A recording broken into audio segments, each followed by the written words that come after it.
আসসালামু আলাইকুম। আজকে আমি আপনাদের দেখাবো কীভাবে মাছের ঝুরা রান্না করতে হয়।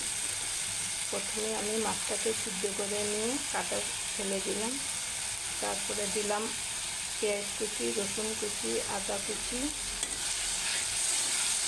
দিয়ে মশলাটা একটু কষিয়ে নিলাম। দিলাম হলুদের গুঁড়া, মরিচের গুঁড়া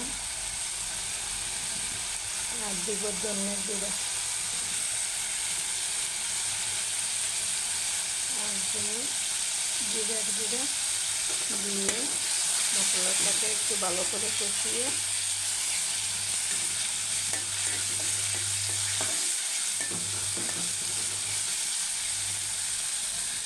তারপরে আমি মাছের জিরাটা দিয়ে দিব।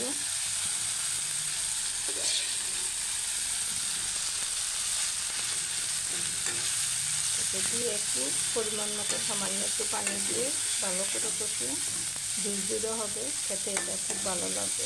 আপনারাও ট্রাই করে দেখবেন। আমার ভিডিওটা ভালো লাগলে অবশ্যই সাবস্ক্রাইব করে আমার পাশে থাকবেন। আসসালামু আলাইকুম।